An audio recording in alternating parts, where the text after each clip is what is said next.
Le lendemain, à 7h30, Denise était devant le bonheur des dames. Elle voulait s'y présenter avant de conduire Jean chez son patron. Mais avec ses habitudes matinales, elle s'était trop pressée de descendre. Les commis arrivaient à peine et craignant d'être ridicule, prise de timidité, elle resta à piétiner un instant sur la place Gaillon. De toutes les rues, éclairées d'un petit jour pâle sous le ciel de cendre, les commis débouchaient vivement. La plupart filaient seuls et s'engouffraient au fond du magasin sans adresser ni une parole, ni même un regard à leurs collègues. Denise s'aperçut que plusieurs de ces messieurs la dévisageaient en passant. Alors, pour échapper au regard, elle fit lentement le tour de la place. Quand elle revint, elle trouva planté devant le bonheur des dames un grand garçon, blême et dégingandé, qui, depuis un quart d'heure, semblait attendre comme elle. « Mademoiselle, finit-il par lui demander d'une voix balbutiante, vous êtes peut-être une vendeuse dans la maison ?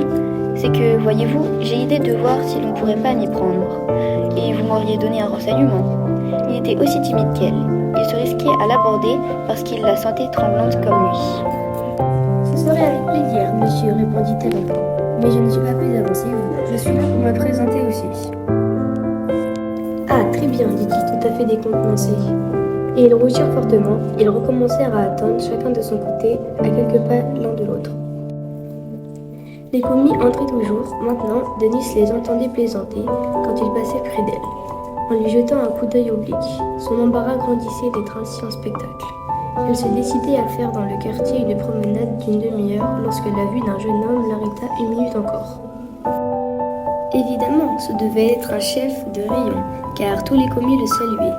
Il était grand, la peau blanche, la barbe soignée, et il avait des yeux couleur de vieillard, d'une douceur de velours, qu'il fixa un instant sur elle, au moment où il traversa la place. C'était mieux qu'un chef de rayon, c'était Octave Mouret en personne. Il n'avait pas dormi cette nuit-là, car, au sortir d'une soirée chez un agent de change, il était allé souper avec un ami et deux femmes, ramassées dans les coulisses d'un petit théâtre. Vivement, il monta chez lui, se débarbouilla, se changea, et, quand il vint s'asseoir devant son bureau, dans son cabinet de l'entresol, il était solide, l'œil vif, la peau fraîche, tout à la besogne, comme s'il eût passé 10 heures au lit. On frappa, et, sans attendre, un jeune homme entra, grand et maigre, aux lèvres minces, au nez pointu, très correct d'ailleurs, avec ses cheveux lissés, où des mèches grises se montraient déjà. Mouret avait levé les yeux, puis, continuant de signer, « Vous avez bien dormi, Bourdon ?»« Très bien, merci, » répondit le jeune homme, qui marchait à petits pas comme chez lui. Bourdon, fils d'un fermier pauvre des environs de Limoges, avait débuté jadis au bonheur des dames, en même temps que Mouret. Très intelligent, très actif, il était devenu un des lieutenants du patron, le plus cher et le plus écouté, un des 6 intéressés qui aidait celui-ci à gouverner le bonheur des dames. Quelque chose comme un conseil de ministre sous un roi absolu. Chacun d'eux veillait sur une province. Bourdon était chargé de la surveillance générale. « Et vous, reprit-il familièrement, avez-vous bien dormi ?» Lorsque Mouret eut répondu qu'il ne s'était pas couché, il hocha la tête en murmurant « Mauvaise hygiène. Pourquoi donc ?» dit l'autre avec gaieté. « Je suis moins fatigué que vous, mon cher. Vous avez les yeux bouffis de sommeil. Vous vous alourdissez à être trop sage. Amusez-vous donc, ça vous fouettera les idées. » C'était toujours leur dispute amicale. Bourdon faisait profession de haïr les femmes, ayant sans doute, au dehors des rencontres dont il ne parlait pas, tant elles tenaient peu de place contre sa vie. Mouret, au contraire, restait devant les femmes ravies et câlins, s'emportait continuellement dans de nouveaux amours. « J'ai vu Madame Desforges cette nuit, reprit-il. Elle était délicieuse à ce bal. »« Ce n'est pas avec elle que vous avez soupé ensuite ?» demanda l'associé. « Oh, par exemple, elle est très honnête, mon cher. Non, j'ai soupé avec Héloïse, la petite des folies. Bête comme une noix, mais si drôle. » Il prit un autre paquet de traites et continua de signer. Bourdon marchait toujours à petits pas. Vous savez qu'elles se vengeront ? Il y en a une qui vengera les autres, c'est fatal. Qui donc ? Demanda Mouret, auquel la conversation échappait. Mais les femmes ? Ah, pas peur, cria Mouret en exagérant sur son accent provençal. Celle-là n'est pas encore née, mais bon. Et si elle vient, vous savez, un silence régna. On n'entendait que la plume de Mouret, puis sur des questions brèves posées par lui, Bourdon fournit des renseignements au sujet de la grande mise en vente des nouveautés d'hiver, qui devait avoir lieu le lundi suivant. C'était C'était une très grosse affaire, la maison y jouait sa fortune. Il s'agissait de vaincre ou de mourir lorsque Bourdoncle se permit de témoigner certaines craintes à propos du développement exagéré donné à des rayons dont le chiffre d'affaires restait douteux. Il eut un beau rire de confiance en priant. Laissez donc, mon cher, la maison est trop petite. L'autre parut abasourdi, pris d'une peur qu'il ne cherchait plus à cacher. La maison est trop petite, une maison de nouveauté où il y avait 19 rayons et qui comptait 403 employés. Mais sans doute, reprit Mouret, nous serons forcés de nous agrandir avant 18 mois. J'y songe sérieusement. Cette nuit, Madame Desforges m'a promis de me faire rencontrer demain chez elle avec une personne. Enfin, nous en causerons quand l'idée sera mûre. Et ayant fini de signer les traites, il se leva, il vint donner des tapes amicales sur l'épaule de l'intéressé qui se remettait difficilement. Vous savez bien qu'on me suivra jusqu'au bout, finit par dire Bourdoncle. Alors, avant de descendre dans le magasin jeter leur coup d'œil habituel, tous deux réglèrent encore certains détails. Mouret intéressait désormais ses vendeurs à la vente de toutes les marchandises. Il leur accordait un tant pour cent sur le moindre bout d'étoffe, le moindre objet vendu par eux. Mécanisme qui avait bouleversé les nouveautés, qui créait encore à l'économie une lutte pour l'existence, dont les patrons bénéficiaient. Eh bien, descendons, reprit Mémé. Il faut s'occuper de cette mise en vente. La soie est arrivée d'hier, n'est-ce pas? Et Boutonnet doit être à la réception. Bourdoncle le suivit. Le service de la réception se trouvait dans le sous-sol, du côté de la rue Neuve-Saint-Augustin. Là, au ras du trottoir, s'ouvrait une cage vitrée où les camions déchargeaient les marchandises. Elles étaient pesées, puis elles basculaient sur une glissoire rapide. Mouret regardait sans prononcer une parole. Mais dans ses yeux clairs, cette débâcle de marchandises qui tombait chez lui, ce flot qui lâchait des milliers de francs à la minute, mettait une courte flamme. Jamais encore il n'avait eu une conscience si nette de la bataille engagée. C'était cette débâcle de marchandises qu'il s'agissait de lancer aux quatre coins de Paris. Il n'ouvrit pas la bouche, il continua son inspection. Vous avez tout le monde, demanda Mouret en s'approchant d'un jeune homme à forte épaule, en train de vérifier le contenu d'une caisse. Oui, tout doit y être, répondit ce dernier, mais j'en ai pour la matinée à compter. Boutemont, qui devenait célèbre sur la place, avait une face ronde, de joyeux compères, avec une barbe d'un noir d'encre et de beaux yeux marrons. Comme les autres chefs de comptoir, celui-ci touchait, outre ses 3000 francs d'appointements fixes, un temps pour 100 sur la vente. Boutemont avait l'année précédente empoché près de 15 000 francs et ce n'était qu'un commencement. Cependant, Bourdoncle avait pris une des pièces de soie dont il examinait le grain d'un air attentif d'un homme compétent. Elle est vraiment très bonne, murmura l'intéressé. Et elle fait surtout plus d'effet qu'elle n'est bonne, dit Bourdoncle. Alors, c'est décidé, nous la marquons 5 francs 60. Oui, 100 francs 60, dit vivement Mouret, et si j'étais seul, je la donnerais à perte. Le chef de rayon eut un bon rire. Oh, moi je ne demande pas mieux, ça va tripler la vente. Et comme mon seul intérêt est d'arriver à de grosses recettes, mais Bourdoncle restait grave, les lèvres pincées. Lui touchait son tant de pourcent sur le bénéfice total, et son affaire n'était pas de baisser les prix. Il osa montrer sa répugnance en disant « Si nous la donnons à 5 francs 60, c'est comme si nous la donnions à perte. On la vendrait partout à 7 francs. » Du coup, Mouret se fâcha, il tapa de sa main ouverte sur la soie et écria nerveusement. Mais je le sais, et c'est pourquoi je désire en faire cadeau à nos clients. En vérité, mon chef, vous n'avez jamais le sens de la table. Comprenez donc qu'elle peut de l'arracher, cette soie. Sans doute, interrompit l'intéressé, qui s'entêtait, et plus elles se l'arracheront, plus nous perdrons. Nous perdrons quelques centimes sur l'article, je le veux bien. Après, le beau malheur, si nous attirons toutes les femmes, et si nous les tenons à notre merci, séduites, affolées, devant l'entassement de nos marchandises, vidant leur porte-monnaie sans compter. Je veux que dans 8 jours, le pareil bonheur révolutionne la place. On ne parlera que de lui, et vous entendrez la plainte furieuse de nos concurrents. Le petit commerce y laissera encore une aile. Enterrer tous ces brocanteurs qui crèvent de rhumatisme dans leur cave. Autour du patron, les commis qui vérifiaient les envois écoutaient en souriant. Il aimait parler et avoir raison. Bourdoncle de nouveau céda. C'est la fabrication qui ne rit pas, dit alors Bourdoncle. À Lyon, ils sont furieux contre vous. Ils prétendent que vos bons marchés les ruinent. Mouret haussa les épaules. De quoi se plaignent-ils? Nous les payons immédiatement, nous prenons tout ce qu'ils fabriquent. C'est bien le monde qu'ils travaillent à meilleur prix. Et d'ailleurs, il suffit que le public en profite. Un instant encore, Mouret regretta ce travail, toute cette activité autour de ces déballages qui montaient et menaçaient de noyer le sous-sol. Puis, sans ajouter un mot, de l'air d'un capitaine satisfait de ses troupes, il s'éloigna, suivi de Bourdoncle. Lentement, tous deux traversèrent le sous-sol. C'était dans ces corridors que se trouvaient les réserves, où les divers rayons serraient le trop-plein de leurs articles. Avant de faire un tour dans le magasin, il voulut montrer au service des expéditions, qui occupait plusieurs pièces du deuxième étage. C'était là qu'arrivaient toutes les commandes de la province et de l'étranger. Et chaque matin, il allait y voir la correspondance. Depuis 2 ans, cette correspondance grandissait de jour en jour.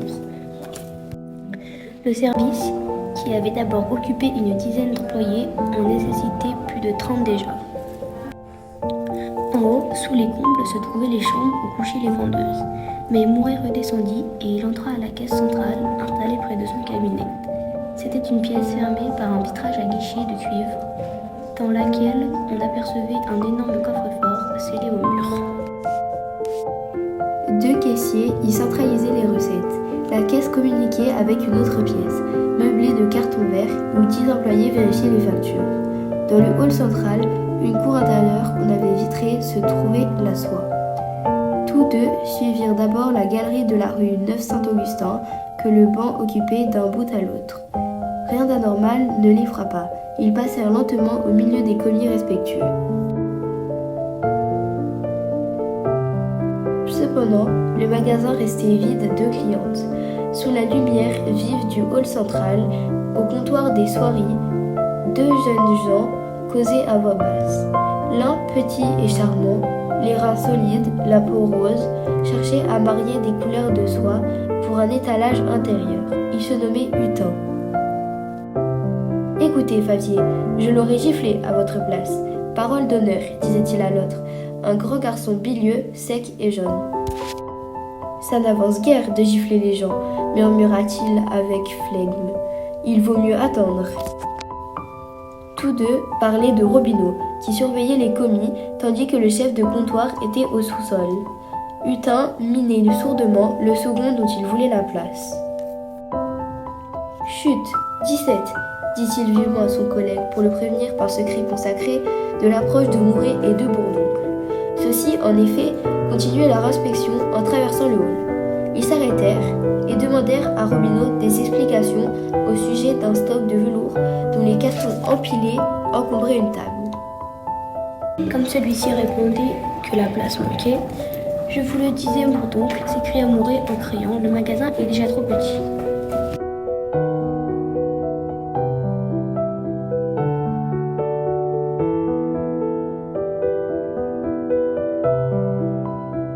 Et à propos de cette mise en vente qu'on préparait dans tous les comptoirs, il interrogea de nouveau Robineau, il lui demanda des ordres.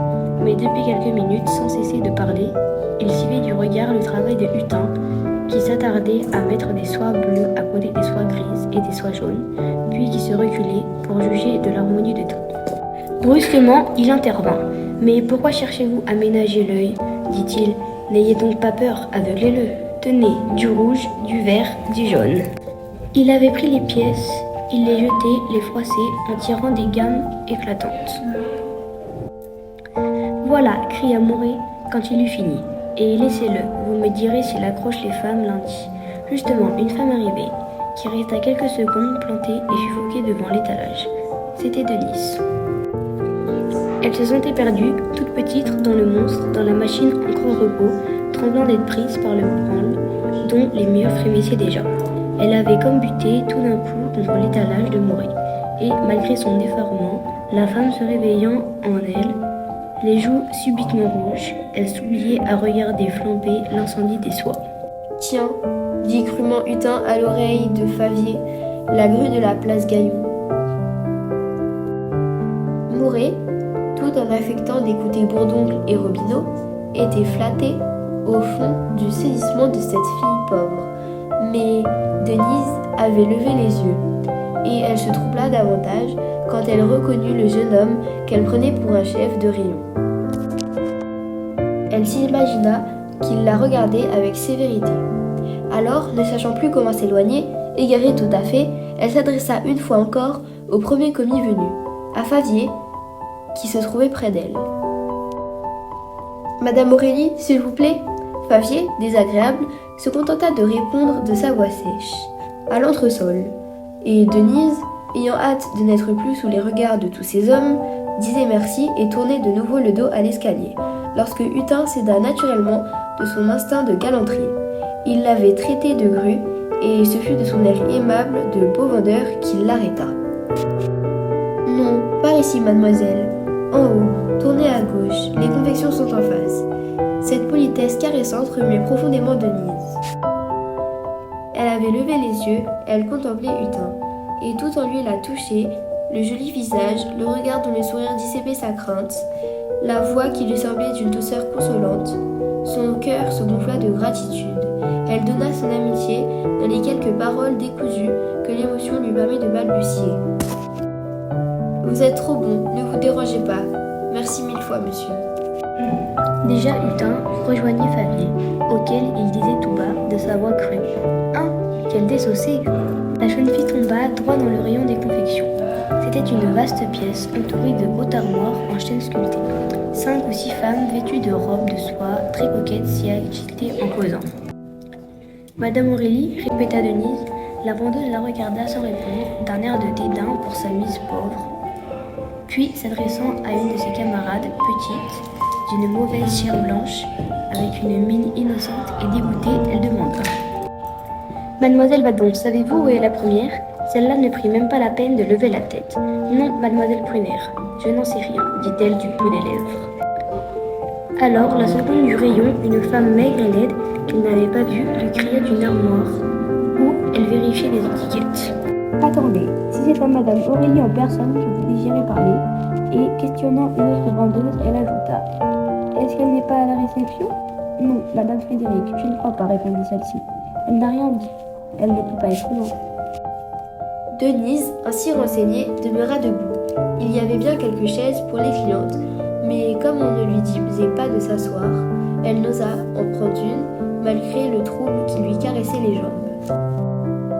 Évidemment, si mademoiselle avait flairé la vendeuse qui venait se présenter, et elle l'a dévisagée, elle l'a déshabillée du coin de l'œil, sans bienveillance, avec la lourde hostilité des gens à table qui n'aimaient pas se serrer pour faire place aux fins du dehors. Son embarras grandit, elle traversa la pièce à petits pas et alla regarder dans la rue afin de se donner une contenance.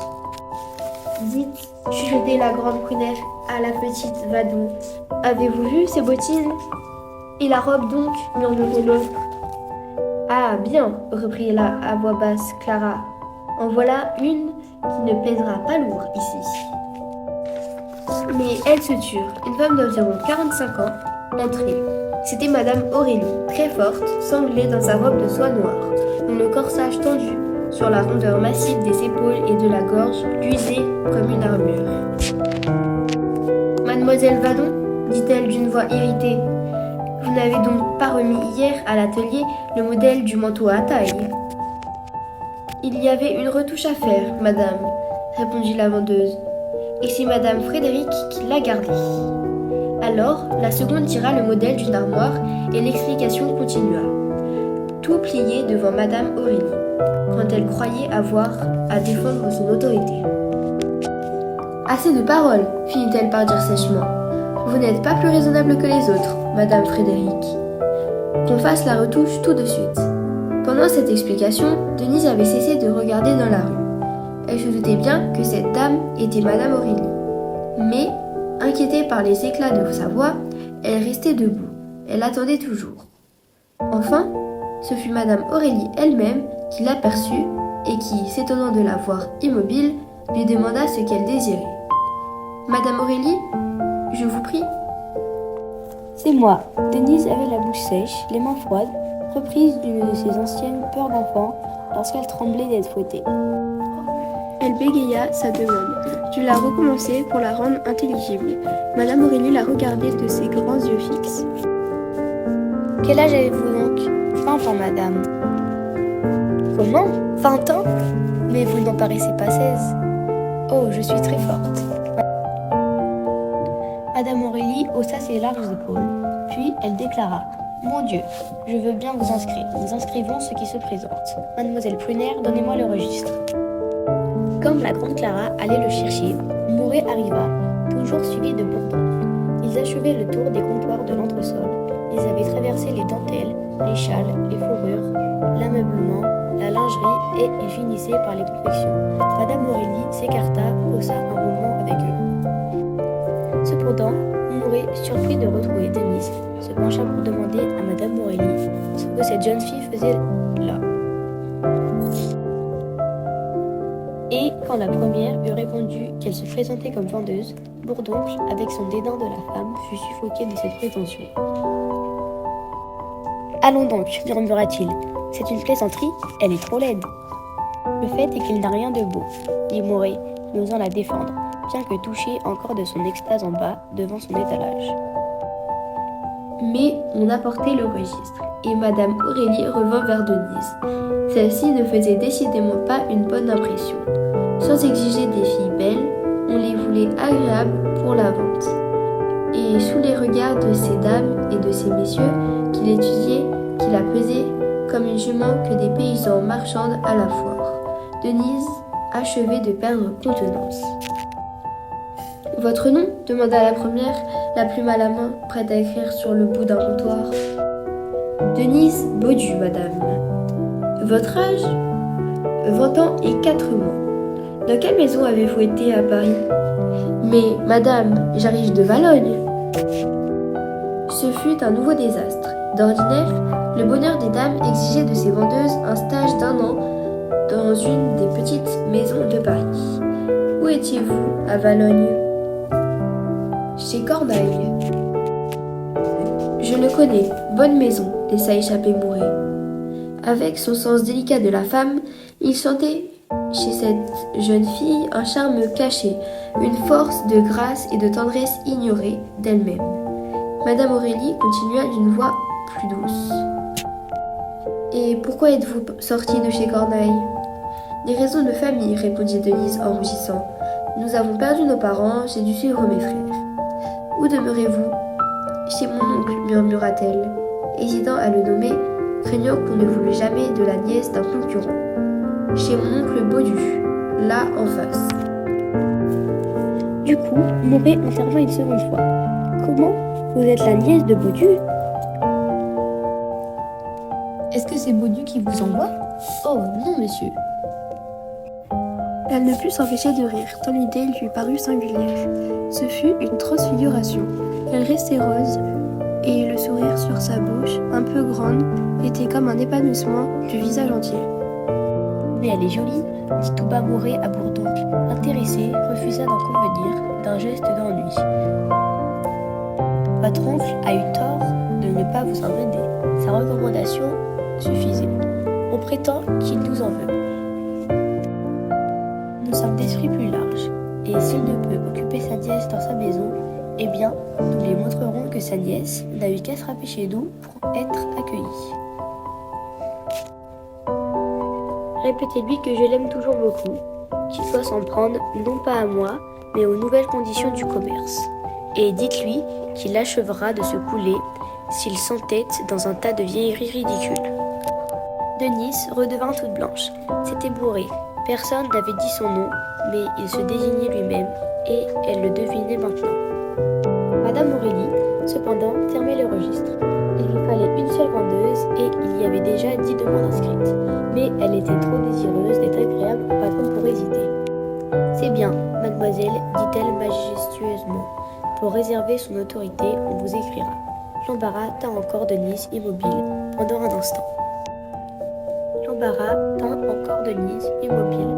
un instant. Enfin, elle remercia Madame Aurélie, et lorsqu'elle dut passer devant Mouret et Bourdoncle, elle salua. Elle descendit l'escalier avec le même trouble qu'elle l'avait monté.